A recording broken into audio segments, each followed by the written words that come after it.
Saturday, November 1, 2025. Our devotional is entitled Protestant Mission Explosion.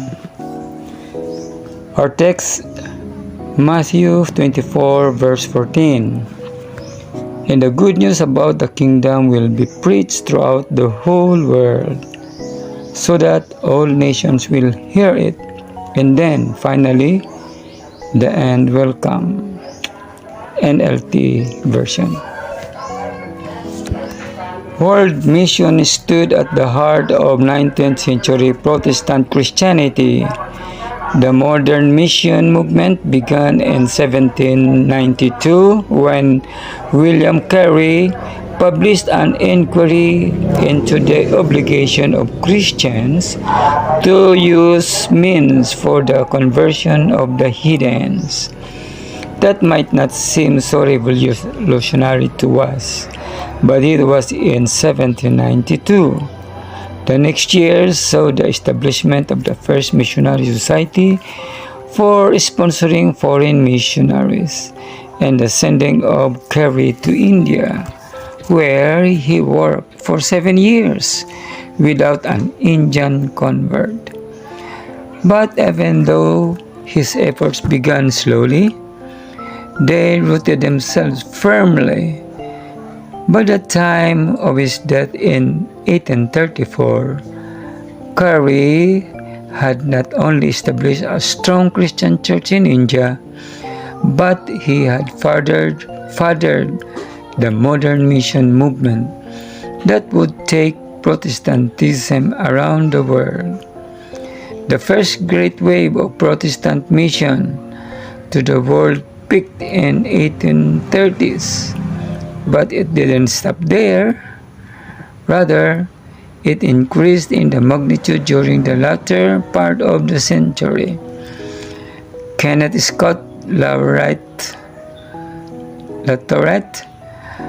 has labeled the 19th century as the great century of Protestant missions, while Sidney Armstrong, a leading student of American church history, has noted that closing 2 decades of the 19th century witnessed the climactic phase of the foreign missions movement and American Protestantism. One of its main stimulus was the student volunteer movement for foreign missions, which grew out of an appeal by evangelist Dwight L. Moody in 1886 for college students to devote their lives to mission service. 100 took their stand for that first year. That number increased to 2,200 in 1887, and within a few years, many thousands of young people had pledged their lives to mission service. The movement's motto was, quotes, "the evangelization of the world in this generation," close quotes. It stimulated, claims Ernest Armstrong, the greatest demonstration of missionary interest ever known in the United States.